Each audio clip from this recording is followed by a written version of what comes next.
peeling off them old brick signs. Folks work hard, keep their heads down, trying to hold on to better times. Used to leave your door unlocked at night. Now everybody's got a camera on. Still got faith if we get it right, we can fix what's gone wrong. Ain't about talk, ain't about show. It's about the way we live, the way we know. Let's get back to dirt roads, back to porch lights. Neighbors standing up when it ain't polite. Cold beer, hot true stars up above. A little less noise and a whole lot of love. Red, white, blue ain't a trend we chase. It's sweat on your shirt and calloused hands grace. If we're gonna stand, we don't stand apart. We gotta get back to heart.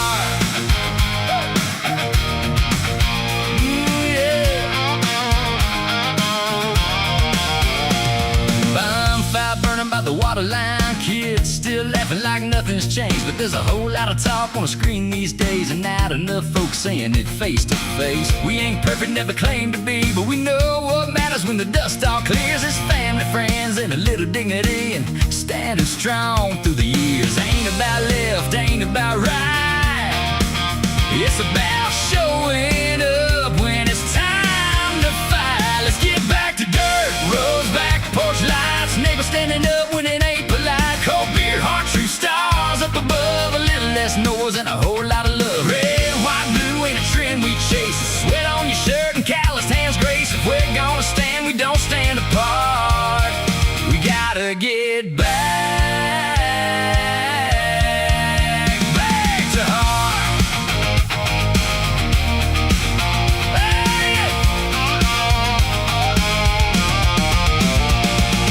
Ain't no filter, ain't no spin, just who we are and where we've been. If you fall down, we pull you up. That's the kind of country built on us. Let's get back to dirt roads, back porch lights. Neighbors standing up, yeah, ready to fight. Cold beer, heart true stars up above. A little less talk and a whole lot of love. Red, white, blue ain't a flag you fold. It's the way of life and the code we hold. If we're gonna stand, we don't stand apart. We gotta get back,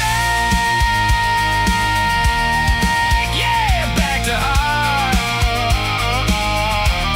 Yeah, back to us. Woo. Back to us.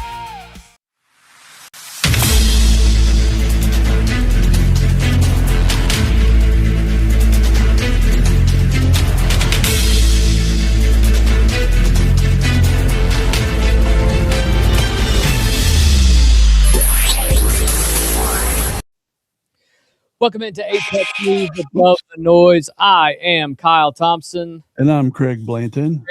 Craig's over there cranking up something loud already. We can hear it. I forgot to turn the volume down on my phone. With my good friend and fellow news junkie, Craig, we are here with a packed story, packed day of stories.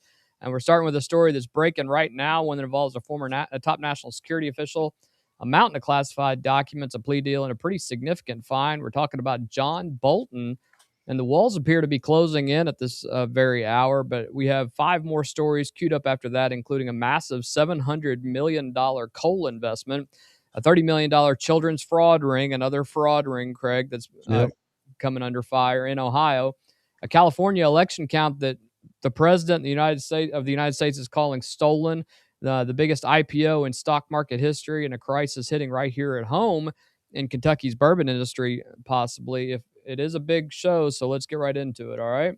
Yep, let's go. John Bolton is a longtime fixture in Republican foreign policy circles, known for his hawkish views on American power.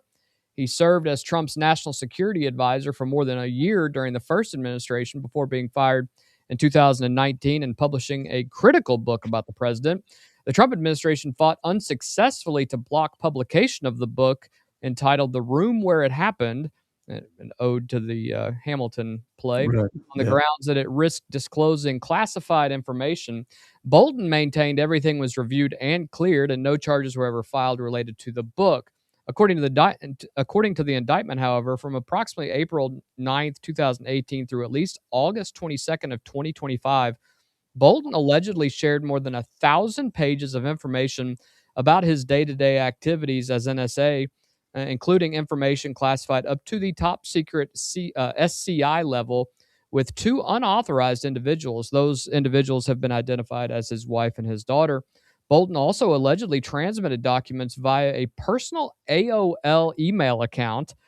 The indictment further alleges that between 2019 and 2021, a hacker believed to be associated with Iran gained access to his email and classified information stored in it. Bolton was charged with 8 counts of transmission of national defense information and 10 counts of retention, 18 counts total. At his arraignment on October 17th, 2025, he pleaded not guilty and publicly claimed he was being targeted because of his opposition to Trump. Bolton is one of 3 prominent Trump critics indicted during Trump's second term, the others being James Comey and New York Attorney General Letitia James.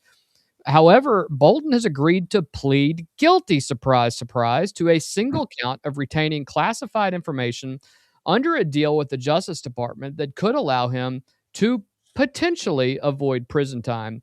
The key deal terms are this.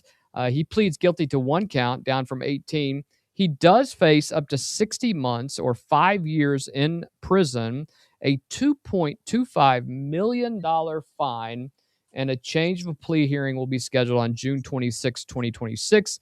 The deal covers notes shared with relatives and not the book, interestingly enough. Craig, when you look at this whole case, the diary notes, the AOL email, the family members, what really jumps out at you here? Well, you got another famous, rich, powerful political person that, even though he pled guilty he pled guilty to 1 count. He had 18. You Right. and I wouldn't get that break. No. He faces 60 months in prison. He'll walk on that. 2.25 million fine. I looked up his net worth. He's around 10 million. So if that's what he was fined, that'd be a significant hit. But we know he won't be. It'll be 100 grand, 250,000, something like that. That's how they always, cover for themselves on this, where regular Joe citizen or Jane citizen would never get a break like that. Right. Yeah. And the fine, even though the fine is not about the book and these charges aren't about the book, I bet that his fine and his punishment is very close to whatever his royalties and signing bonus were. And here's the stupid thing. For a security guy, national security guy, he has an AOL home account. Now, I don't sharing stuff with. I mean, AOL, if there's people on here old enough to remember, that's the most insecure email network ever created. My dad remember getting slammed with all kinds of junk mails all the time, and he still has that AOL account. I think that's scamming out of anything. This is the national security advisor, and he's using an AOL account. And so Iran he probably used his daughter's name or something for his password. It's probably that dumb. Yeah. And so it's just another one of them things that'll end up being a non-story, and he'll get away with it and nothing will happen. And that'll be the end of it.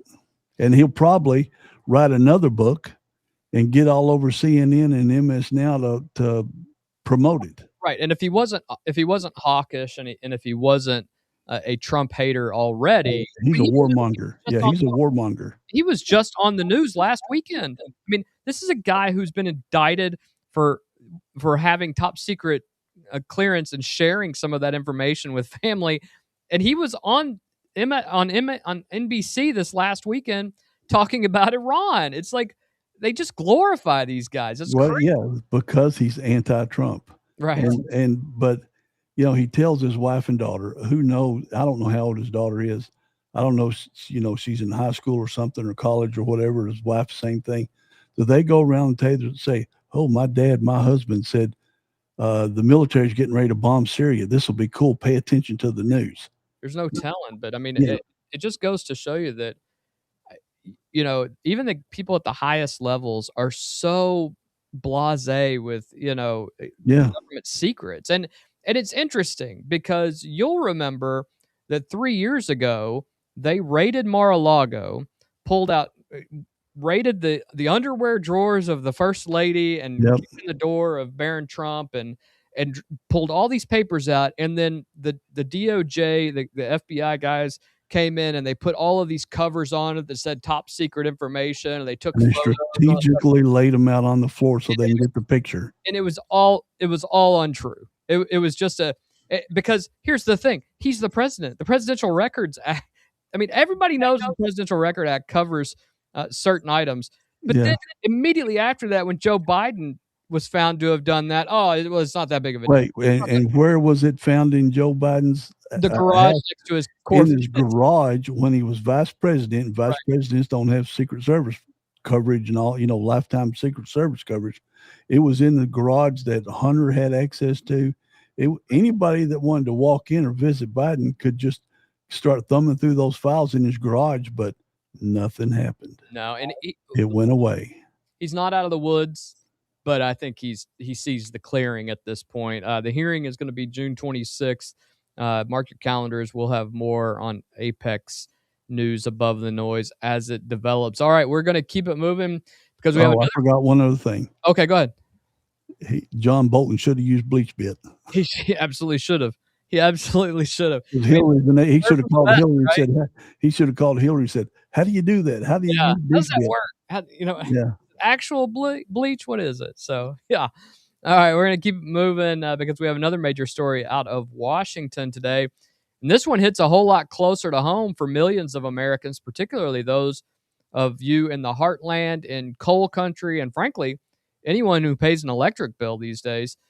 President Trump is making a massive $700 million bet on American coal, and he's doing it right now. So let's break it down. President Trump announced today $700 million in funding for coal plants and energy infrastructure at an Oval Office event dubbed Beautiful Clean Coal. He invoked the Defense Production Act, a Cold War era law declaring coal supply chains essential to national defense. Interior Secretary Doug Burgum, Energy Secretary Chris Wright, and EPA Administrator Lee Zeldin were all present. How the $700 million breaks down is important. $425 million is allocated to Defense Production Act funds to support 1 second. Yeah, to support existing coal plants across 10 states. Of those 10 states, West Virginia, Kentucky, North Carolina, Indiana, Tennessee, Arkansas, Arizona, Oklahoma, North Dakota, and Wisconsin. $185 million will be divvied up for Department of Energy grants to build 2 new coal plants in Alaska and West Virginia and restart a Maryland plant, the first new U.S. coal plants since 2013, Craig. And $75 million will be designated for West Gateway Export Terminal in Oakland, California, designed to ship up to 12 million tons of coal from Wyoming and Montana to Asia. The economic impact on this, and this is great for the state of Kentucky, 14,000 plus jobs will be created or supported. Miners, railroad workers, engineers, construction workers, and maritime industry. It's a $50 billion in projected consumer energy savings. That is huge. The new Pacific export route to Japan, South Korea, India via the Oakland terminal. Wyoming and Montana coal economies gain major new export infrastructure, and Alaska gets the first new coal plant addressing energy reliability in remote communities. The key Trump quote today, Craig, is pound for pound, coal is the single most reliable, durable, secure, and powerful form of energy. It's cheap, incredibly efficient, high density, and it's almost indestructible. Well, the question now is why now? The AI boom is driving a massive surge in electricity demand. Data centers, artificial intelligence infrastructure, and electric vehicles are pushing the grid to its limits. The administration has already required fossil fuel-powered plants in Michigan, Indiana, Colorado, and Washington state to keep operating past retirement dates to meet rising power demand. Now, of course, there's opposition to this, Craig. Critics argue the move prolongs reliance on fossil fuels as coal's share of U.S. electricity generation fell to about 17% last year, the lowest in a century. Yeah. Environmental groups have consistently pushed back on the administration's emergency coal orders. Craig, when you hear $50 billion in consumer savings and 14,000 jobs, some even here in the Bluegrass State. What is your immediate reaction? Well, being from Harlan County and being from coal country, switching over to natural gas, Kentucky at one time was the least expensive electricity rate in the whole country. That's why we were the number one aluminum smelting company. That's why you see all those ingots go through our downtown Frankfurt on the train. Yep. Because we had the cheapest energy in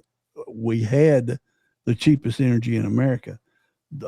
We've got about 26 billion with a B, billion tons of coal in our mountains. And this could be huge for Eastern Kentucky again. Eastern Kentucky could come back, give many of the tax dollars, the jobs, everything they need. It is there forever. They'll pulverize it. When they say clean coal, they'll pulverize it into dust and then what particles of mercury and all that stuff that they whine about, they get into the air, they'll catch that with the scrubbers, and they'll probably be less than 1%. Yep. Because this is today's coal power, not our grandparents' coal plants. Right. So you can say it's clean coal. So it's going to be a good thing. Right now, China is by far the biggest coal user on the planet. Yep. And of course, where does the wind blow from? It blows from Canada to California. Yep. So, but nobody's protesting California. Right now, China gets about 0.5% of their coal from the USA. So it could open up another huge market. Australia has shut down basically 98% of their coal that they sent to China for whatever, because of environmentalists in Australia. So China's got a lot of coal just like we do, but our coal is easier to get than their coal, so it would be cheaper even shipping it overseas. And then the country needs jobs, the country needs cheap energy, and if we don't want to fall behind China and other countries on AI, we've got to get power from somewhere. So you can't complain about nuclear, you can't complain about coal, because windmills and solar panels only work about half the time. Well, and that's the thing that people, for years we were told we have to switch, and even California passed laws that you couldn't buy general combustion engines, mechanical combustion engines anymore. At one point, they've had to obviously pull that back, and everybody was going to have to buy electric cars. Where do you think the electricity comes for those electric cars? I mean, that's snap your fingers and it comes out the air. Right. It's exactly right. And I think right now people are feeling it, especially as we're getting into the hotter months. People are going, why is my electricity bill as high as it is? Well, it's because we're not using the resources that we have. We're having to subsidize those resources that we are using, like solar and wind and water and all these other things. And the reality is, you have to have fossil fuels that you're using, and once we start doing that again, the U.S. can start cutting down on some of those costs. You're talking about $50 billion in consumer savings right now, when everyone is having trouble with essentially all their costs. Not just housing and their utilities, but everything that they're paying for. It makes a big difference. The other piece that people are really sleeping on this is the export terminal that you just talked about. Wyoming and Montana coal shipped from Oakland to Japan, South Korea, and India. That is a global energy play, not just a domestic one. And a lot of people have missed this, that this was a promise under President Trump's second campaign, that he was going to bring back coal. And a lot of people said, there's no way he's going to do it, or he hasn't done it yet, or he's forgotten about, the folks in West Virginia and Kentucky. He hasn't. And in fact, it's a great play at this point.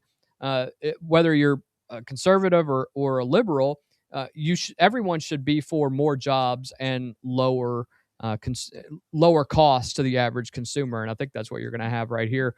We'll obviously be watching today's Oval Office event closely. It could be a very big deal for coal-producing states. If you look at, I don't know if you can see this, the light blue is natural gas, the purple is coal, right, and then the yellow is nuclear. So this is a PJM generational fuel mix that you can watch this daily.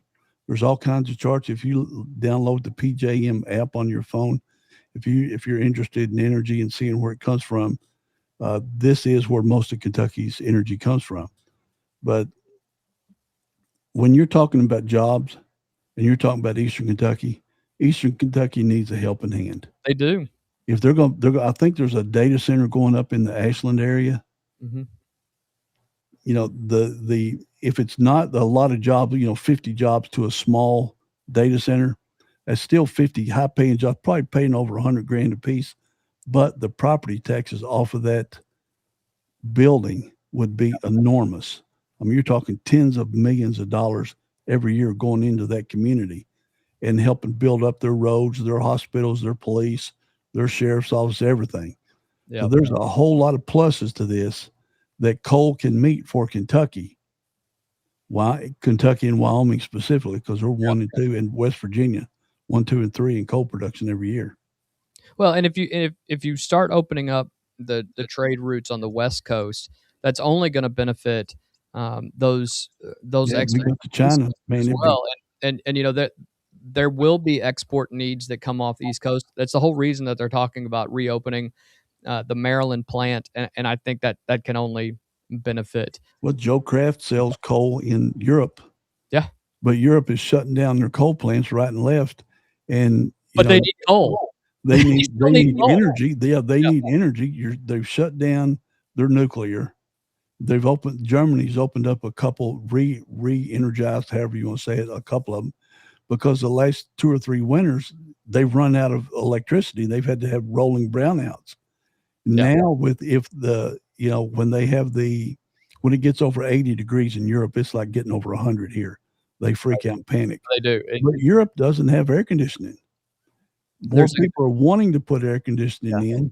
They don't have the resources. They don't have the energy and the resources to do it. That's correct. So there's a great social media guy out there, Josh from England. He's visited the United States, and he talks about how wonderful the United States is, and he thinks the people are great, and he really advocates for how amazing it is. He's from, obviously from Great Britain, and he talks about, listen, when I say it's hot in the summer, you all don't understand. It's like scorching sun hot out here, and I'm thinking, buddy, he said if it gets over, I don't know what the Celsius thing is, like 40 degrees Celsius, we're dying, and that's like 85 degrees or something. They panic, and we think 100 is hot here.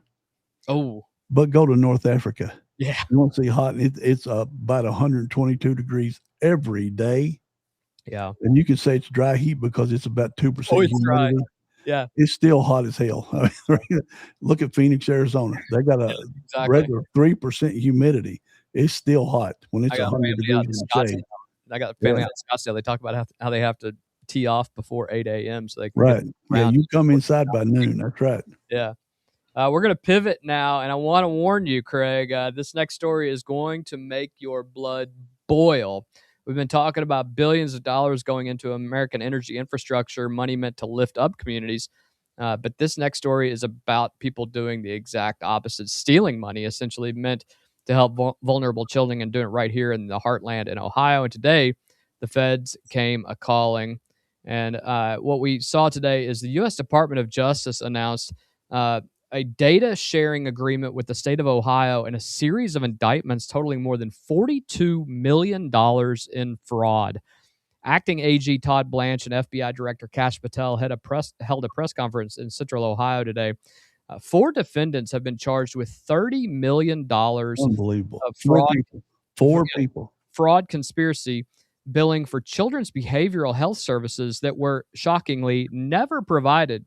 The scheme is kind of wild. Defendants claim to provide therapeutic behavioral services and psychotherapy to children and young adults at summer camps, church groups, and recreational programs.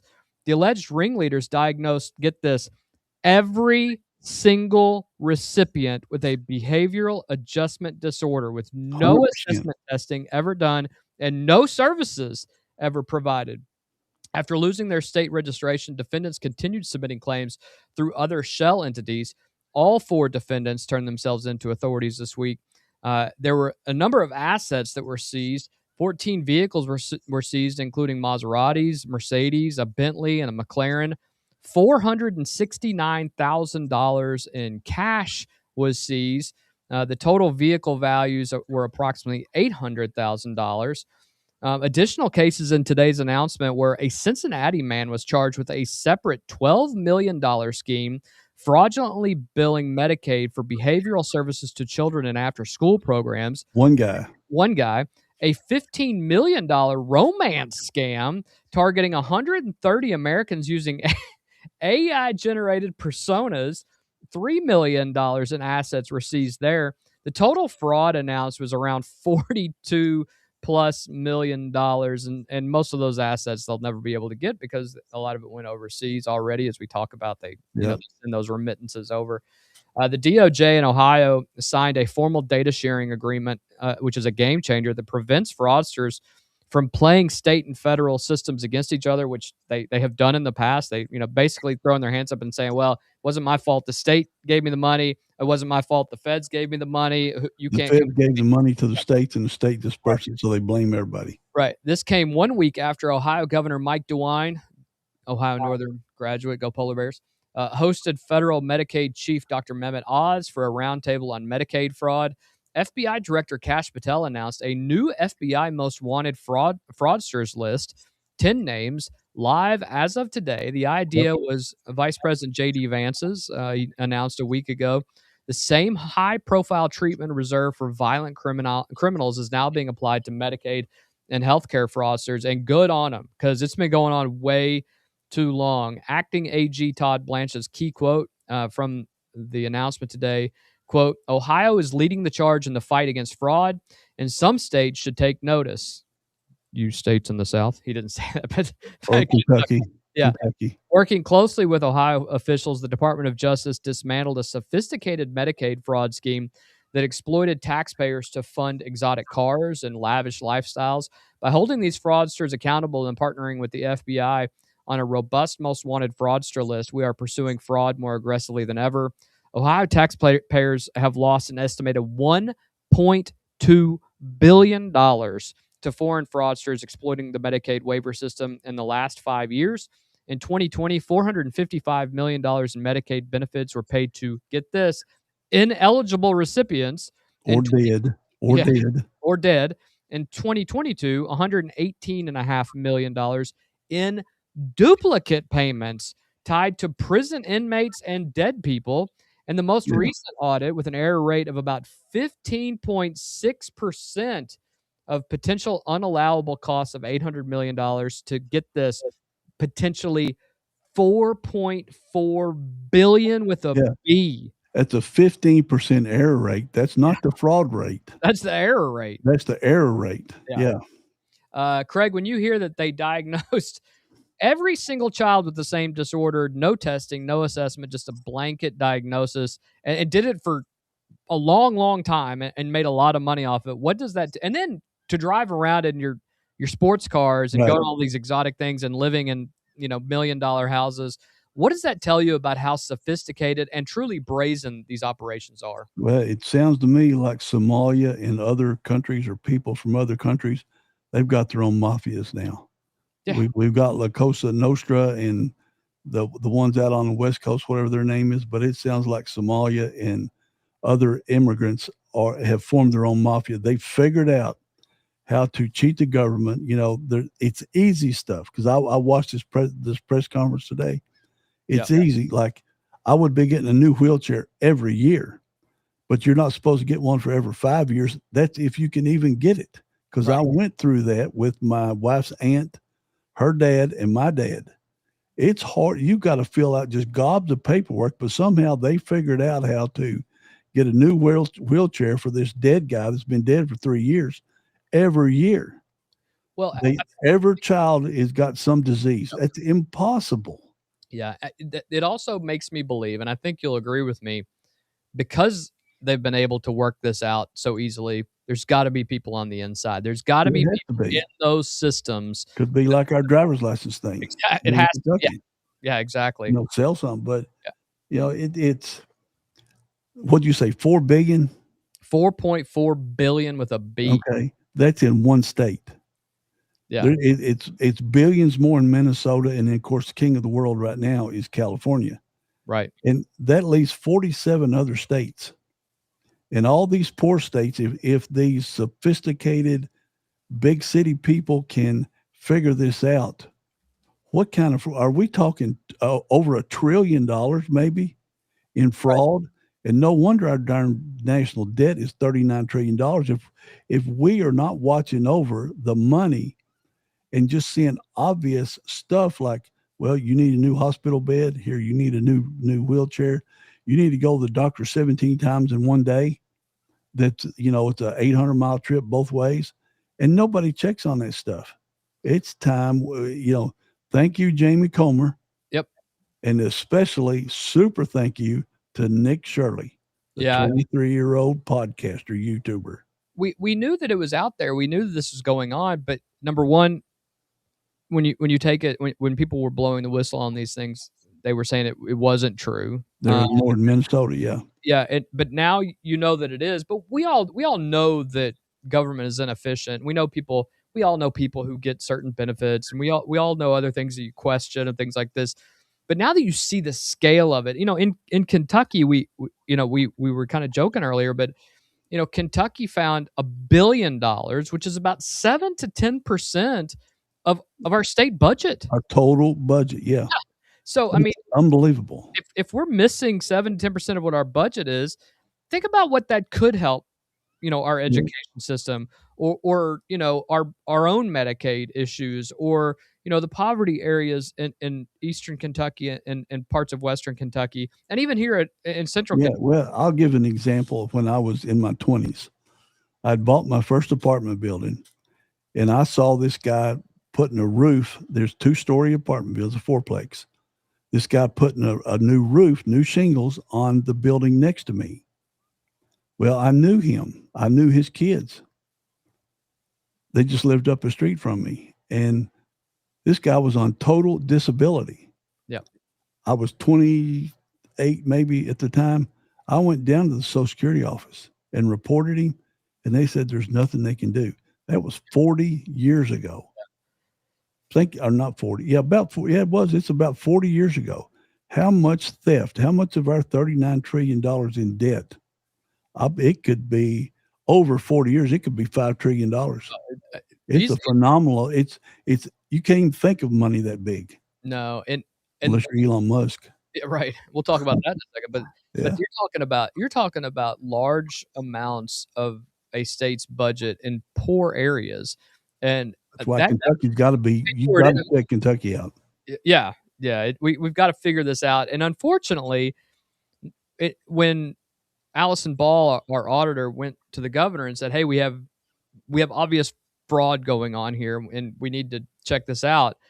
Instead of saying, "Okay, let's work together on it," it was immediately responded to with, "Well, we don't like the way you found those numbers." Yeah, they discredited it. Yeah. I mean, again, we know there's why does it have to be a partisan thing when we're just trying to rule out fraud? I don't know. We'll I don't care who the governor is, and I don't care who takes credit for it.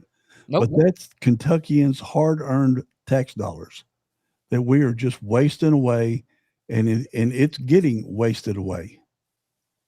Yeah, I totally agree. The most wanted fraudsters list is a big deal. That kind of public. I'm gonna check that out later. Yeah, putting faces out there the way they do for violent criminals. That's going to change the calculus for some of these would-be assassins. And Alvy out here saying that we need term limits. Let me address that. Your long-time politicians. Yeah, because don't disagree with that at all. No, I don't disagree with. I mean, I do disagree with it because right. Your point is you have term limits every. You have elections every 2, 4, and 6 years. Yeah. It's not the politicians taking advantage of the system. It's the voters keep putting the same people in again and again and again. It's like saying Kyle likes candidate A. Kyle hates every other candidate that's running. He don't want nobody else to run against his guy. So he tells me to not vote for his guy. Well, everybody's got that same thing. I like this particular person, so I'm going to vote for him, but I'm not going to vote for anybody else. So So it's why we have the same people like Nancy Pelosi that are in there for 40 years. Yeah. And she's now worth $250 million on a $175,000 a year salary. Term limits are there. It's the voters' fault that Chuck Schumer and Mitch McConnell and all these people get elected for 40 years. I don't disagree. We've been talking about fraud in classified documents, fraud in children's health services. Now we're going to talk about a different kind of fraud allegation, Craig, one that you and I have been talking about for the last 2 days. California just held its primary on June 2nd, 2 days ago. And the ballots are still being counted, and they don't even know where some of the ballots are. They haven't even been delivered yet. And that slow count has ignited a firestorm with the President of the United States himself calling it stolen. His administration saying the U.S. Attorney in Los Angeles is now investigating. Here on Apex News Above the Noise, we're going to give you the full story, all sides, and let you decide yourself. But before we do, let's have somebody from out in L.A. on the news media. Let him explain why things take as long as they do. Why does it take so long to count ballots in California compared to other states? Well, essentially, California leaders have made the decision that it's more important to give more people more time to make last-minute votes than it is to count quickly, where other states have said it's more important to count quickly and not necessarily give people as many options to vote at the last minute. So in California, you can turn your ballot in up until the very last day. As long as it is postmarked by Election Day, there's up to 7 days for that to come to a vote processing center like this one to be counted. Also, we mail ballots to every single registered voter in the state. Right now, about 80% of voters return their ballots by mail. Each one of them has to go through a signature verification process. If there's a problem in the signature verification process, then you're alerted and you have 10 days to fix that process to come what's called cure your ballot. All that takes time. Eventually, all those ballots come here where they are officially counted. But the whole process takes about 3 weeks, which is longer than most states who don't do most of that, and by the way, have a lot less people. LA County alone has 5.9 million registered voters, which is more voters than 41 other states. So there's a lot of vote by mail, there's a lot of steps to prevent fraud, and all that takes a lot of time, which is why California moves so slow. To speed up that process would include changing the laws in order to make that happen. But because of that, we haven't changed the laws. Right now, we do not know who's advancing in the race for LA mayor or the race for California governor.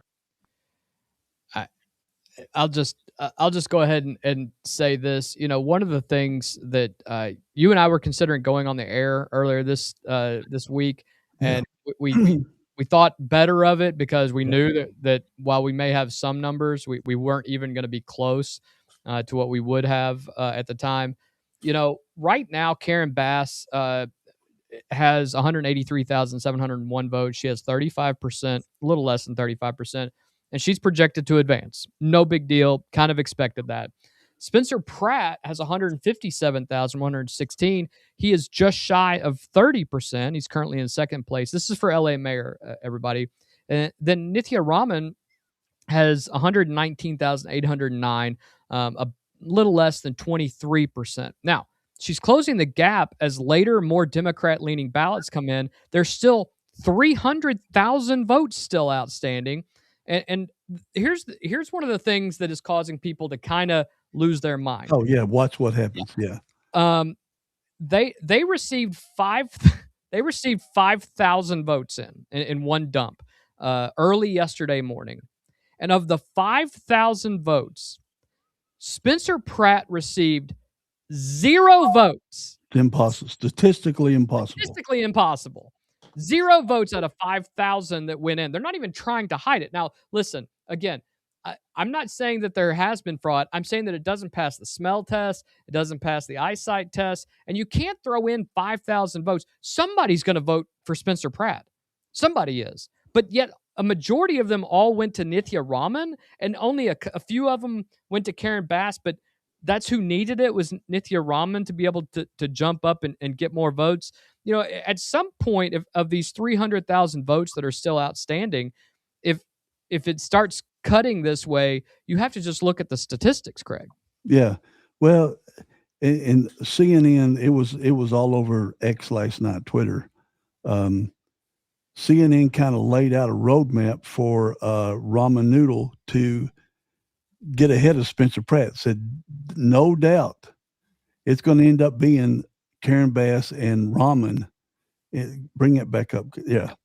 Go back to the other one. It's going to end up being Ramen and Bass in the final two, because how can Brazil, India, second largest population on the planet, other entire countries that are backward count their votes, but California, with the fourth biggest economy on the planet, the birthplace of Silicon Valley, the most advanced state in the United States of America, which is the most advanced country on the planet. How does it take them? I don't care how big California is. I've used that. Los Angeles County is bigger than 41 states all the time when you're talking about getting rid of the electoral college. But they're the most advanced state by far. It's not even close. And it takes them 3 weeks to count votes. And here's the stupid thing. You send in a ballot, they challenge your signature. Then you got 10 days before they can count that ballot to cure your ballot. Now, you're so lazy, you're not going to go vote at a poll. You think you're going to go to some out-of-the-way place, some big warehouse, and try to cure your signature for your single vote? Right. Well, of course not. They never say what percentage of votes that are held out get cured. They love that word, cured.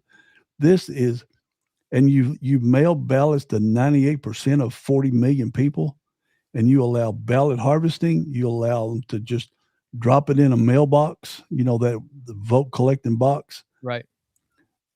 This is so right for, if you think fraud on Medicaid is bad, yeah, it has to be, because you can't, and on top of it, you and I could have flew out to California and voted and flew back in the same day. Exactly. And they can't challenge it. Well, and the other thing about it is, in California, this is how crazy this is. In California, every single registered voter receives a mail-in ballot. Right. Right. So just an astronomical waste of money. But every single person gets a mail-in ballot. I'm going to check. Mailed ballots must be postmarked by election day and received by June 9th, which is 5 days from now, 7 days after the election, right? Each signature must be individually verified against. Right. So if you're 85 years old and your signature on file is when you were 55, imagine they're not going to be able to verify that. And if you're 85, how are you going to verify it? And California Secretary of State Shirley Weber on election night said, we'll have a good picture of the outcome of most contests, but it will take weeks to a month to know the final results, and this is normal.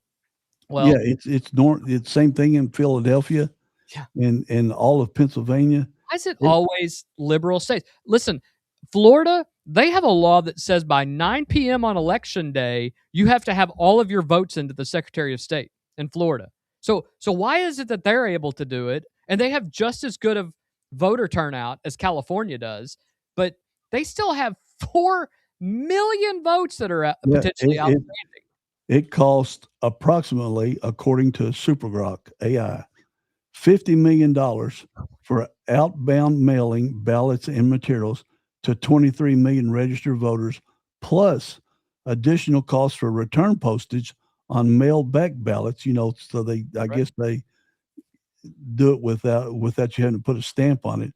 And so you're talking upwards of $63 million when a person could hop in their car and drive down to the local voting station. And then you have the human factor in there. You have to have the postal guys who are actually delivering all that stuff, and you can't tell me that there's not ballot harvesting going on. I mean, that's No, there is ballot harvesting. right. They allow it. It's They actually allow it. Right. Which so is you just can go to a senior citizen facility, or you can go to a neighborhood that a poor neighborhood where you know they don't vote. You and I have looked at enough voter data. oh You yeah. know, there's certain parts of every town that just flat will not vote. And they go in there and say, hey, John, here's $5. Yep. And fill this ballot out, or don't even worry about that. Just let me fill it out for you. Let me You fill it out scribble for your you. name on it. You scribble your name on the bottom. I'll take care of it for you. Yeah. Now, don't tell me that doesn't go on. It just doesn't get caught. But if there's Medicaid fraud, they're damn sure is voter fraud. Yeah. Nate Silver on X, who is a respected political data analyst, and he's not a right winger by any stretch, Yeah. said the fact that Respected pollster. Yeah. the fact that California elections often can't be resolved for weeks is kind of insane and not common in the other electoral systems around the world. Like, honestly, it's going to take us several weeks to tell you who won the election is a failed state behavior and should be more stigmatized. I agree. You know, there's countries that got hundreds of millions of voters and they count them in a day. Yeah. Another guy, Tim Pool, responded to that basically said, because it's rigged. Yeah, he's got set up to be rigged. Yeah, he's got millions of followers. Yeah. Tim Pool does. Yeah, you cannot think that it's not. We see little bits of it here in Kentucky. We're not sophisticated as California. We're not in the same solar system. But Craig, you and I were on the air 2 weeks ago during the Kentucky elections. By 10 p.m., we had every hill and burg and little town. They were all counted. Everybody was represented. We had 35% of Franklin County voted, which is top 10% in the state, which is pitiful. But still, you have all of the people who are represented, and you're able to handle all this. So I don't. We're a backward state, supposedly. Right, and we're back. Yeah, and most of the country does the same thing. But it's just like in every presidential election, you can name the cities that are going to take days to get their votes in, and everybody always jokes, well, they during I'm not even going to go into that, but you go to bed and you're ahead 400,000 votes. You wake up and you're down 50,000. And yet they didn't count no votes overnight. Now, how the hell does that happen? Yeah. Or they plaster up boards and paper over the window so you can't look in and watch them count. Why do you do that? And then at 3 a.m, they see these people roll in with dollies.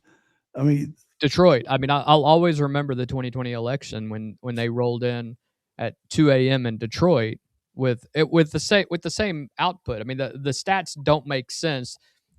Same with the Spencer Pratt thing, that you could have 100,000 votes and they all be for the other party. Yeah. Well, you watch and see I'm not saying it's going to happen, but let's see if there's an uproar. If Rahman all of a sudden, because CNN, their posters and their reports have said the Democrats vote late. They wait till the last couple of days to vote. Yeah. After it's closed and they need to find out. So then they vote. Spencer Pratt's got X amount of votes. All of a sudden, they said all these late votes will come in will be mostly Democrat, maybe 70% Democrat.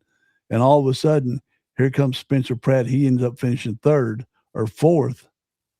And the same thing they're worried about in the governor's race, where the English dude is leading. Steve Hilton.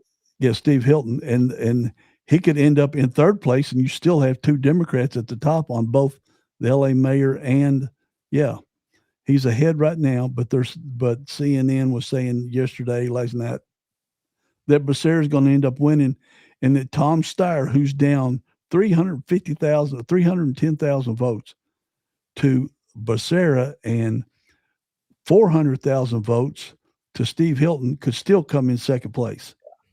Now, how is statistically that doesn't happen? But when you get a 5,000 vote tranche of votes come in and zero of them are for Spencer Pratt or zero of them are for Steve Hilton, I mean, how does that even make sense? Yeah, it doesn't. It doesn't. On his Truth Social today, President Trump said they are trying to steal the governor of California primary and the mayor of Los Angeles primary away from two great Republican candidates. Here we go with the very late and massive numbers of mail-in ballots. There's big cheating by the Democrats in California. Votes are all tied up, may not be in for weeks, under investigation by the U.S. Attorney's Office in Los Angeles. Why the vote counting delay?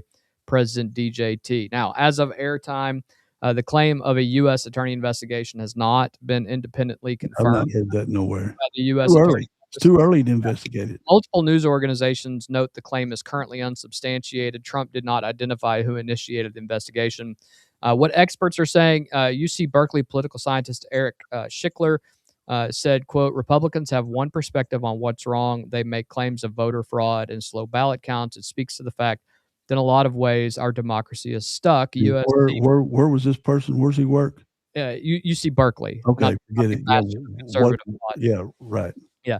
USC political sociologist Mindy Romero, the argument that slow counting suggests fraud is, quote, is based on repeatedly discredited claims of voter fraud. Well, I would say, Mindy, Professor Romero, just go look at all the people who have been convicted in the last 4 years of voter fraud. I mean, it obviously happens, and when this happens, it gets crazier. For a note, Nebraska's certification window is 8 weeks. Ohio's is 81 days. California's slow count is not unique and not uniquely slow. However, Nebraska and Ohio know on the night of the primary who's winning and who's going to be certified. So, take that for what it is. Kentucky pulls out, 10 or 12 counties every year to look at their voters, and I don't think they've ever found an incorrect vote. Nope.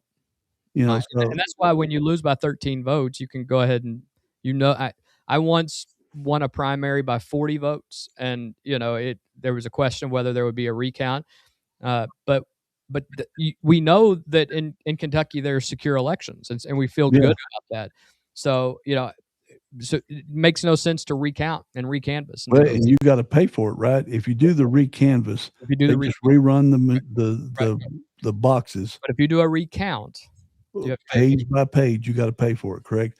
Which they shouldn't do. That shouldn't be there. They shouldn't make the person wanting to see the recount have to pay for it. They do. I believe the law is that someone else can do it on your behalf, like a party or a PAC. But I don't know why you can't just count them as part of your daily work. I agree. It's not like you don't have the ability to do it. Well, we'll obviously keep an eye on that. All right, we've been covering a lot of conflict and controversy today. We're going to end this block of stories before we get to the last one, focused on Kentucky. This is about ambition on a scale that is almost impossible to wrap your head around right now. We're talking about SpaceX, Elon Musk, and what could be the single biggest stock market event in the history of capitalism. The headline numbers here are just mind-boggling. SpaceX plans to raise up to $75 billion in one day, which would be the largest IPO in history, and would double the current record held by Saudi Aramco's 2019 record of $26 billion. It'll essentially be 3 times as much. The ticker is going to be SPCX on NASDAQ. The target evaluation, this is just unbelievable, 1.77 trillion, which would be the 6th largest company in the world if it's achieved in a single day. I mean, if the IPO comes out, you cannot fathom that kind of money. Those numbers are just too big. The opening share price that they're looking at is going to be $135 per share, and there will be 555.6 million shares offered. The roadshow began today. The pricing will hit the final numbers on June 11th, and trading will begin on June 12th. And here's the Musk trillionaire math. Forbes currently values Musk's net worth at $826 billion. You remember when that people were saying that he had lost a bunch of money, and yeah, he went down to 200 for a billion. while. Yeah, tough. And what's the Tim Walz up in Minnesota was walking around with his ticker so he could see how much Tesla he was happy that the richest guy on the planet was going broke. Well, I mean, if you call 225 billion broke. Who also controlled a bunch of his state's retirement assets, by the way, because they were invested in Tesla. The teachers union told him to shut the hell up. Right. Yeah. His SpaceX stake is $542 billion based on a $1.25 trillion valuation.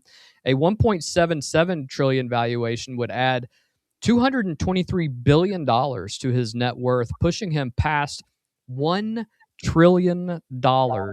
He would become the world's first trillionaire.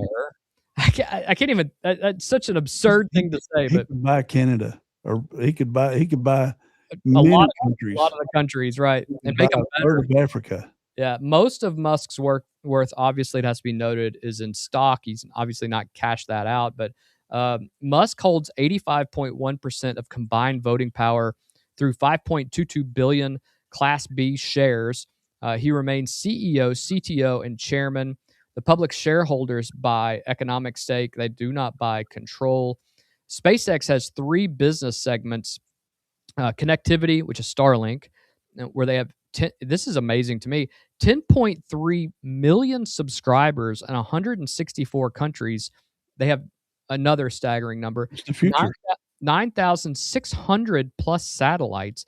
It is the only profitable segment of all of SpaceX right now. It has 1.19 billion operating profit in just quarter one of 2026. The revenue grew 86% in adjusted rates. The subscriber growth is 750,000 to 1.5 million new subscribers per month. And you said this the only profitable segment of all his of all of SpaceX. It's all of the only profitable. The rocket launches aren't profitable. No, it costs a lot of money. They don't actually do anything at this point. Space, $619 million quarter one revenue, but they had $662 million operating loss. SpaceX has spent $15 billion plus developing Starship over original budget. It was founded in 2002. It became NASA's biggest launch partner after Space Shuttle ended in 2011 until most recently firing back up. AI, SpaceX AI, it acquired Musk's XAI in February 2026 for $250 billion, combining Space, Starlink, and the Grok AI chatbot that my good friend Craig uses all the time. Yep. That lost $2.5 billion in quarter one alone, and the main reason is because R&D was up 300%. That will eventually level off at some point, but people are adding that all the time. What investors need to know is for the full year of 2025 revenue, $18.7 billion, and they had a net loss of $4.3 billion. The valuation multiplier is approximately 94x, which shows an accumulated deficit of 41.3. That's a lot of numbers. Vision, however, the IPO prospectus is notably unboring. It details plans to use proceeds to help put men on the moon and potentially Mars.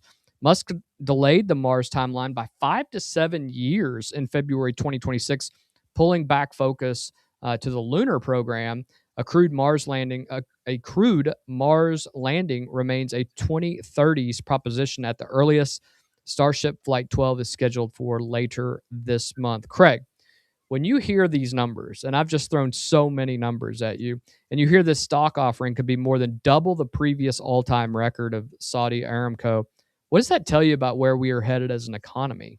Well, you better get in if you're 401k. If you're not in a 401k, get in it yesterday, because everybody and their brother is going to be buying this stock. But the future is technology, and what drives technology is energy. So we've talked about all of that. It's kind of all tied in today. But Tesla's going to start selling humanoid robots next year for $20,000 a piece. Yeah.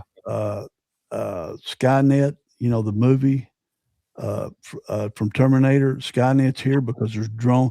The wars are being fought with drones. There's drone. I didn't even know this till a couple of weeks ago. There's drone helicopters, military helicopters. The Boston Dynamic dogs, China's mimicked those. Now they arming them. They're putting machine guns on top of them, grenade launchers, mortars. They'll make them just small enough. They can go in and just blow themselves up. There's mosquito-sized drones that go record these corporate meetings. I mean, that is the technology that all these movies talks about 20 years ago. It's here today. Yeah. And there's going to be more here today. White collar jobs are going to go. Every administration job is gone. Computer coders is already gone. You know, when Hillary said, Yep. don't mind code, go learn how to code. Well, now you can tell Grok or ChatGPT or something to write code, and you got it in 30 seconds. Yeah. For a program, and it works great. I've done it. I've been playing around with it. You can just tell it what you want, and it'll write the code in Python or whatever it is that each one of these machines uses. Well, it's unbelievable. Yeah, it's amazing and terrifying all at the same time, and amazingly terrifying, if you will. If you're not into if your children are not into STEM education, then they better be in blue collar work. If they're not in STEM education, they need to be better learn HVAC. Yeah. Heating, air conditioning, farming, anything that is mechanized but can't be taken over by a drone. And there's very few of those jobs that will be out there. Very few. Yeah, I totally agree. You know, the other thing about this that we have to keep an eye on is, you know, right now the stock market is sitting at 51,561. Now, obviously, there's a whole week before this goes live. We could see just a crazy day on June the 12th. But now, you know, SP stock, this could be one of the trading days in stock market history, Craig. I think that's something that you and I will be anxious to see what happens, and we'll everybody on what that happens there as well. Yeah, it's going to be one day to watch that day. Yeah, it sure will. We've been talking about rockets and trillionaires in the stratosphere of American capitalism. Now we're going to shift back down to earth, Kentucky earth, that is, specifically because while Wall Street is watching SpaceX prepare to go public for $75 billion, there's a different kind of American icon that's struggling right now. We're talking about Bourbon, and this scares us. You can see my buffalo back there, Craig. Yep. And Brown-Forman, one of the most storied spirit companies in the world, right here in Louisville, Kentucky, just reported another year of declining sales. And it's not alone. The entire bourbon industry is facing a potential crisis that may hit the Commonwealth hard.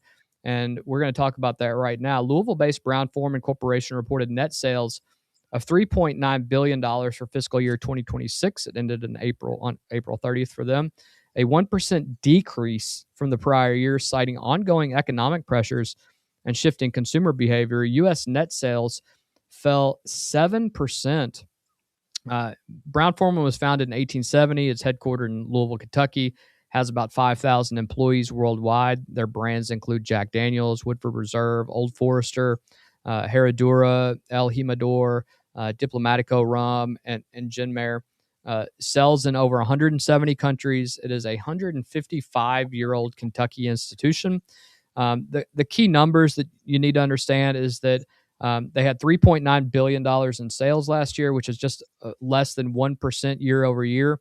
The U.S. net sales were negative 7%. Tequila portfolio was down negative 4%. Non-branded bulk supplies were negative 31%. And Jack Daniels, their flagship, is declining year over year, while Woodford Reserve, surprisingly, is growing, which is a bright spot for it. Brown-Forman cut 12% of their global workforce, approximately 650 to 680 total layoffs. 200 plus of them were Louisville workers who lost their jobs. The Louisville Cooperage, the barrel making plant, closed. 210 hourly and salaried employees were affected. The Cooperage had actually operated for over 80 years, Craig. It was a Louisville institution. They went third party. Yeah, it's now gone. It's projected annual cost savings of about $80 million to keep that in the coffers. They now, as you said, source that out to external barrel makers. But here's the triple threat that's facing Kentucky bourbon.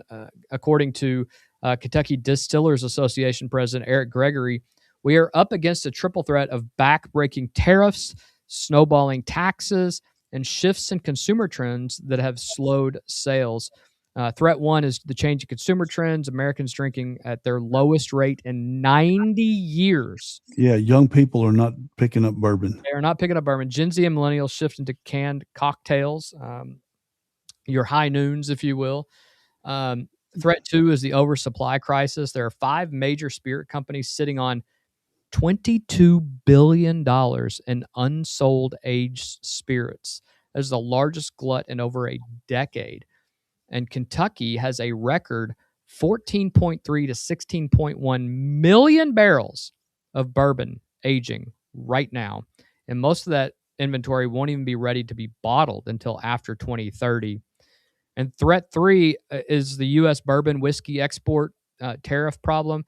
Their peak was in 2018 to 2019. It was about 550 million barrels. The 550 million dollars in exports. 2025 exports are just 308 million, nearly cut in half. Jim Beam, this is the biggest shock of all if you're a Kentucky bourbon guy. Jim Beam announced it would halt production at its flagship distillery in Claremont, Kentucky. They have a Jim Beam plant right across. Where ours is a bottling plant. Yep, bottling plant. The historic home of bourbon production since 1795. They have halted production for all of 2026. Jim Beam is the largest bourbon producer in the country. In the world. Yeah, and they High produce volume. produce over 26 million gallons annually. And Claremont Distillery is going to sit silent for a year. The economic ripple for trucking companies, grain farmers, bottling facilities, and surrounding community businesses are all going to be impacted because the bourbon they would have made now would not have been even come out of the barrels for another 5 to 7 years. Yeah. So that you're gonna feel this for a while, and what ends up happening. $1.45 billion in planned capital investments. However, the industry still believes in its future. And Kentucky produces, just so everybody can remember, 95% of the world's bourbon. A note of caution here, the brands remain world-class. Woodford Reserve is growing. Premium bourbons, my guy back here from Buffalo Trace. You can't see him right now. It still command premium pricing. It's one of those things where the question is, can the industry weather this storm of tariffs, oversupply, and changing drinking habits long enough to come out the other side intact? Craig, I want to start off with a question. Mm-hmm. And this is a little more personal for us. This is our state. And when you hear that Brown-Forman is cutting jobs at this rate, they closed the cooperage in Louisville that they've had for over 8 years. A couple years ago. And Jim Beam has gone dark at its flagship distillery. What does that mean to you as a Kentuckian? I know you're not a bourbon drinker per se. Yeah, I don't drink, but I do study bourbon because we've got the most awarded distillery on the planet in Buffalo Trace. We've got the highest volume producer of bourbon on the planet in Jim Beam. And what's happened is this bourbon is like a 20 or 25 year cycle. Yeah, there you go. There's the Buffalo. It will go up, and then it drops back down again. I don't know if it's based on generational stuff. You get new people that get older and can legally buy bourbon, but it goes in a 20-year cycle. We've hit our peak. This was actually a quite long growth. So when you said there was a 1% decrease from last year, you really need to look at it. Was it a decrease from 12 years ago? And I'd say it probably wasn't. Bourbon is leveled out last year and a half. It's leveled out in total volume sold, and they are sitting on a lot of bourbon, but the bottling plants, they'll still be replacing what is currently sold. Japan is still a huge market for bourbon. Europe is, when they're not whining about everything else. I mean, Kentucky bourbon is still a planet-wide thing, a planet-wide respected thing. But what happened is with this current bourbon boom, you had all these people get into the craft distilleries. The craft distilleries are the one that you read about that are closing down, filing bankruptcy, having all the different problems because people aren't in this economy from 2020 to now because of coronavirus and the current economy. They're not willing to pay $75 and $100 for a craft bottle of bourbon. That's what makes it tough. So they'll fall back to the Jim Beams and they don't make AA or AAA anymore, but they'll fall back to the less expensive bourbons that are still of good quality, but they just won't be. And it'll impact bourbon tours, bourbon tourism. This last month, Buffalo Trace has had on Wednesdays a new kind of release, and I think last Wednesday what it was $400 a bottle. They had the entire snake, of people walking like getting into a big movie theater. Plus, they were backed up on Wilkinson Boulevard for 5 hours straight. It's unbelievable how many people came down to pay $400 for a bottle of bourbon. That's what I saw on social media. I don't know if that's true or not, and they were buying multiple bottles. And one friend of mine texted me and said he bought four $400 bottles and was offered over $700 in the parking lot when he walked out. Oh, I have to buy those things because my son-in-law, he invests in bourbon. He doesn't drink it, but he's collecting it. And I know a lot of people in Frankfort that have just hundreds of bottles of bourbon as collections. My buddy Dan, he's not a drinker, but he's got hundreds of bottles and a nice collection. Yeah, and so it's an investment. I've got a bottle of Blanton's bourbon up there. I can't reach it right now. Yeah, that's from 1993, I think. Yeah, when I had one of my boat docks, a guy, Lee, I can't remember his last name, brought me that and said, "Here, since your last name's Blanton, I want to give you this." So it's still in the bag and still in the green box. And I think I've looked at it maybe twice in 20 years. And the other aspect that gets missed on this a lot is the bourbon barrel tax angle. Mhm. What that is you're essentially taxing distillers on product they can't even sell yet. That you're taxing the product. However, in 2023, the Kentucky State Legislature began a phase out of the bourbon barrel tax that will be down to zero, but it's going to be a 20-year process because they're taking 4% over time, and then eventually that last year it all goes away. So, is it possible if trends continue that the legislature speeds that up and tries to get rid of that bourbon tax even faster? Now, I will say, if you do that, the flip side of that is you hurt a lot of local governments because there are taxes. Franklin County is the number one hurt because we get more bourbon barrel tax than anybody in the state. And so I guess my question to you is, it's a double-edged sword. Will the legislature step in here to try to ease some of these woes for one of its number one industries? The legislature's supposed to make the schools whole. That's correct. Fiscal court and all the 6 other taxing entities, just sorry about your luck. But they're supposed to make the schools whole. Franklin County gets the most. Our superintendent testified in front of the Kentucky legislature at least twice. I was there both times, just curious to see how this was going to go. And it will hurt Franklin County school system a lot. It'll hurt Bourbon County. What's the county named after? It's named after Bourbon. Right.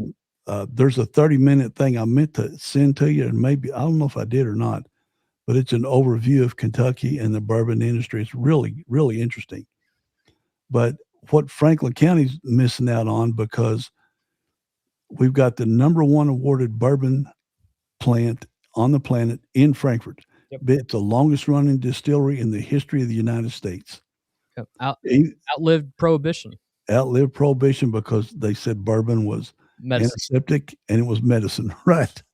And Franklin County had an opportunity to get 24 warehouses because Buffalo Trace was just pumping out bourbon, just tons of it. They went from 7 million barrels to 8 million barrels in 2 years, where previously it was taking 4 and 5 years to do 1 million barrels. But we had, and this was going to be behind your house up there. It was.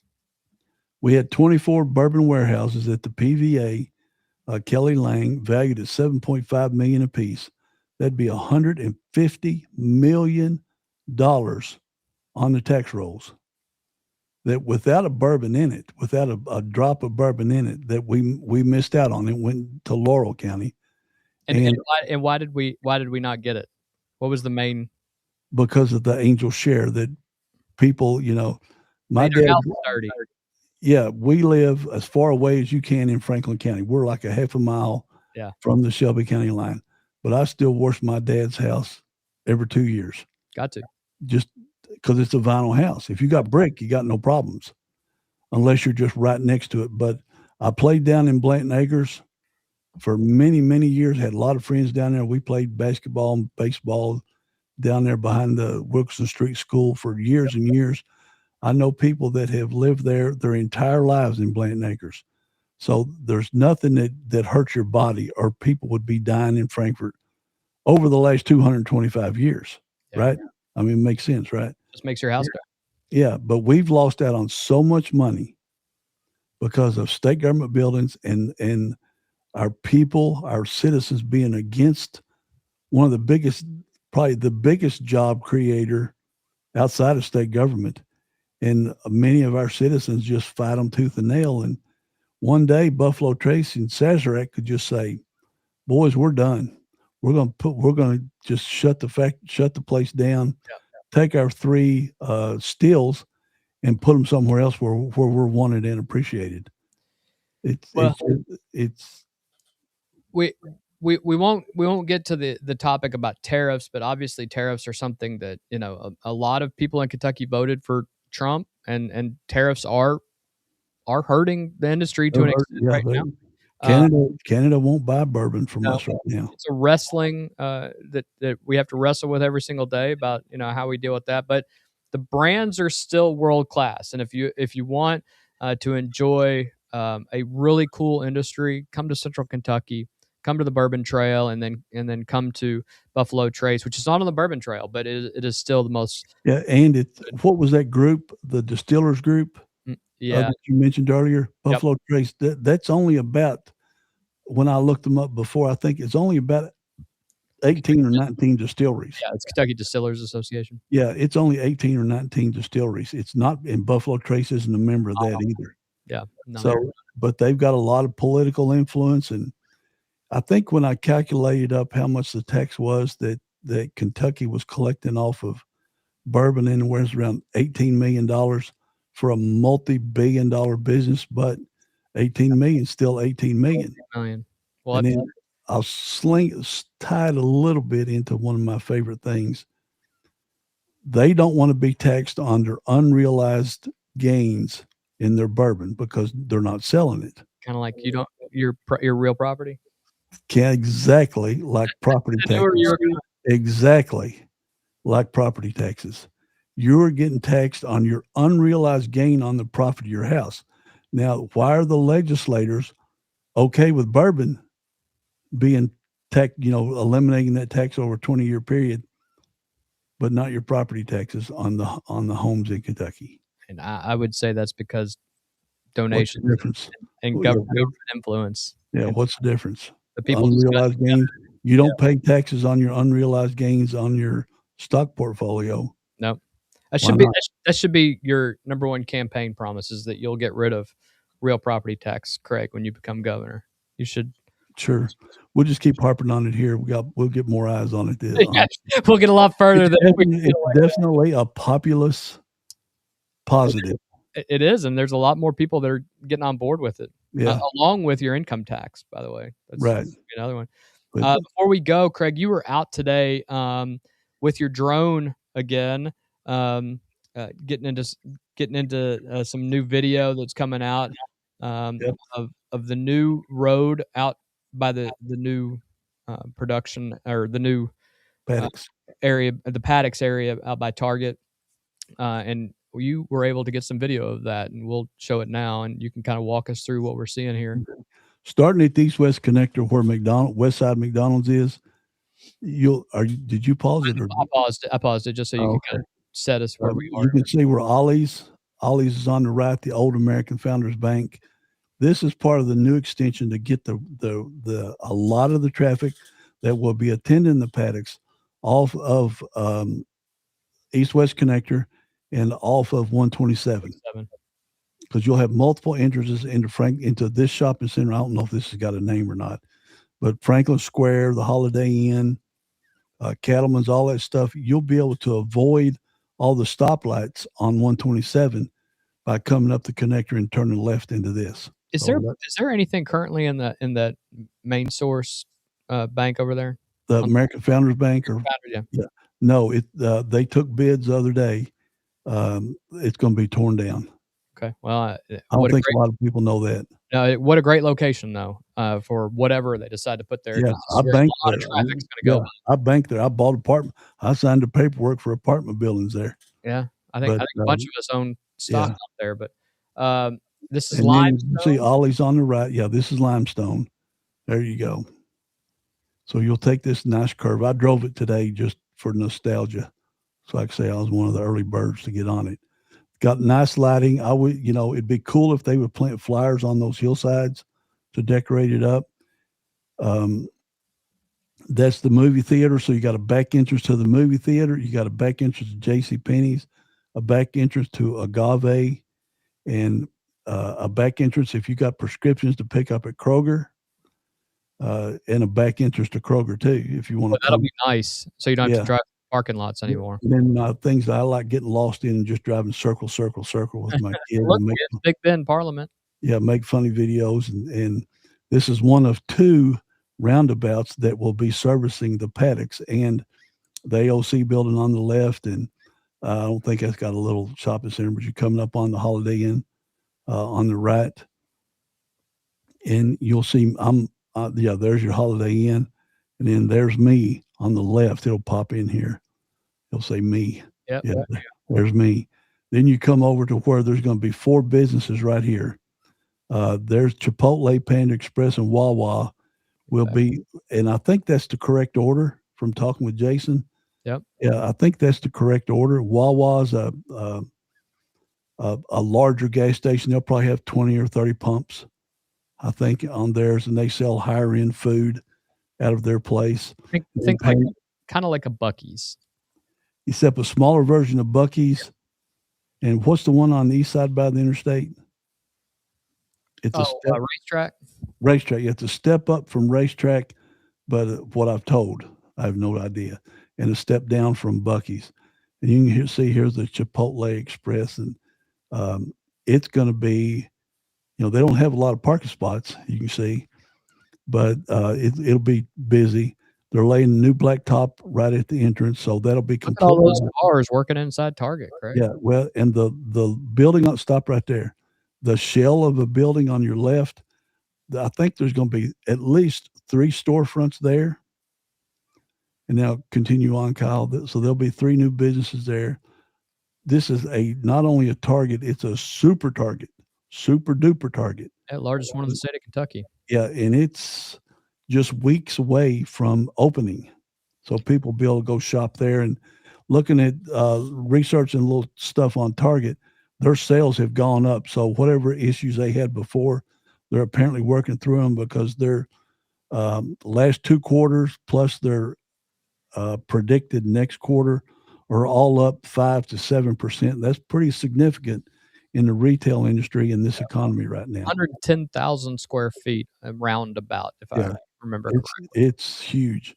And then, because our friends overseeing this is BJ's Warehouse, which will be coming to the end of the video. This will be sort of like a version of Sam's and Costco that's big in the Southeast United States. Membership warehouse. Yeah, membership, but it's cheap. Like I've got the membership at Costco's like $120. I think this one is $20 or $30. Right. Plus, when you go a little further, you'll see on the right. I think those are gas pumps. I've not seen Jason to ask him. I think you're absolutely right. I think that's exactly. When I talk to him, I forget, but I'll be seeing him next Tuesday at the DIG meeting. And then, that stuff, the dirt on the right, that could be potentially apartments or more businesses. Well, and I know that they are still recruiting businesses at this point. And this is a $180 million development, I believe. Correct. So which infuse a lot of money into Frankfort and Franklin County. But, everybody asks, where are the workers going to come from? Is it going to steal employees away from other businesses in Frankfort? Yes. Because Target and BJ's are going to be paying much higher dollars. Wawa pays good salaries. And if a Texas Roadhouse comes in, which I think they are, the ones that we go to in Louisville, man, they're slammed and their servers make huge money. Georgetown's the exact same way. I've never been inside Georgetown when I didn't have to wait. I mean, they're so busy. Yeah, and I guess because all the interstate work in Louisville, we'll start going to Georgetown the one in Georgetown. We've been there a couple of times. You'll be one of the fewer 125,000 people that are not driving. Right. Yeah, no doubt. But it's going to be great when it opens. Yeah. It's going to save a lot of miles for a lot of people because they're not having to drive out of town to go to these big department stores. Give a little competition to Walmart, and it'll bring in a lot of good jobs that they'll have to recruit from Woodford, Anderson, Shelby, maybe Owen County. I know my boys will be applying for jobs out there because you can't get Kroger and Walmart to call you back for jobs. I mean, so there you go. Yeah, and you worked on getting the salaries increased at our Walmart, if I remember, when you was commissioner. I worked to get the not so many, scan your own stuff, so bring back some too. Because and Jason Taylor's, overseeing this project. Jason's a good friend of yours. He's became a friend of mine through your introduction, and last week July, I think, right? Is that what we're saying? I'm going to ask him Tuesday to iron down a date. We'll get him on here. Yep. And he did say he'd come on in the next couple of weeks. So right, yeah. So it's a fun thing to see develop from the very beginning of when it was. People remember it was just rolling hills. To now you see it's flat. It's going to turn into a huge development. It's going to bring a lot of traffic to Frankfort. It's going to bring hopefully a lot of tax dollars so that city and county government don't continue raising our taxes. I agree. And we need that. I want to thank everybody for joining us today. I want to make sure that if you found this enjoyable, to make sure that you like, subscribe, share. Make sure you click on that notification bell, so every time we're about to go live, you'll get the notification, and it'll also let you know when any of our new videos come up. That's going to be a wrap on it today. Anything you want before we go, Craig? No, just hit the subscribe button.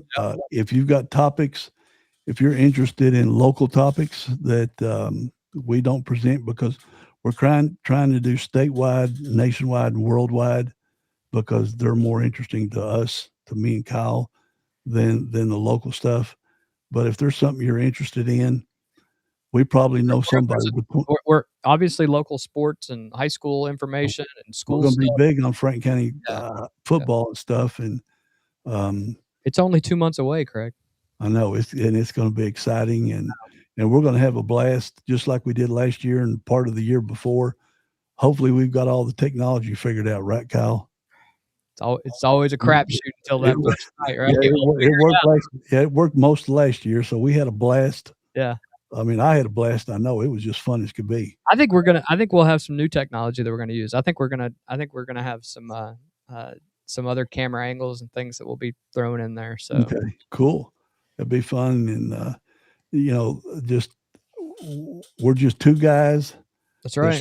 Started a little business here, and we're gonna watch it grow, and it's growing. I think we're closing in on 1,600 subscribers, and Kyle, how fast is that for a new podcast? That we are in the top 0.5% of all new YouTube channels, So we keep getting notifications. We just hit our 650,000th view or something crazy. So we'll hit a million. People love our UK information podcasts are by far our most popular. Yeah. Second most popular was the election night. So we'll be doing a lot of that too coming up. November. Let's see who's next week. There's some big state next week, some big race next Tuesday. I can't remember which one it is, but yeah, then we'll cover we're going to do Michigan. Isn't Michigan next week? maybe. Yeah. Yeah. Well, New Jersey, God, they just had an election. I think it's New Jersey, the one I'm going to be watching. Yeah. Because they've got a particular guy. I'm wondering how in the hell he's getting elected as their, I think as their senator. Yeah. But sports wise, we're on the NBA finals. We had a great game the other night. Yeah. We'll be on anything Franklin County. We'll have Coach Mack on again, and what do you call Big Red, or what is it you call Coach Pirate Redbeard? Pirate Redbeard. Yeah, we'll have him on. One of the best. Next me as we were going on the air tonight. He's on. He was saying how much he missed me because we haven't talked in the last week. So I need a little time. And he's one of the best high school football coaches in the whole state of Kentucky. Eddie James, one of the best. Yeah, Eddie. Yeah, he's a great guy. So we're going to be doing probably more sports coming up, and UK basketball and UK football pregame, postgame for sure, I guess. Yep. Unless it's midnight or something. That's not beyond us. We can still do that. I mean, it's fine with me because I stay up late anyway. Yeah. But we covered a lot of. Yeah, we covered a lot of ground today. We talked about John Bolton's guilty plea, Trump's $700 million investment in coal, the $30 million children's health care fraud ring in Ohio, the California election struggles and controversy, the SpaceX IPO that could make Elon Musk the first trillionaire. That's just that's crazy, isn't it? Number. And the struggles hitting Kentucky's beloved bourbon industry right here at home. It's a big day in America, and I'm sure there's gonna be stuff that's gonna come across our phones as soon as we get off here as well. But as always, we want to thank you guys for joining us. We cut through the noise so you don't have to. Find us wherever you get your podcast. Share the show with someone who needs to be above the noise, and leave us a review if this show gave you something to think about. Make sure you like, share it, and subscribe. And until next time, stay informed, stay sharp, and stay above the noise. Good night, everybody.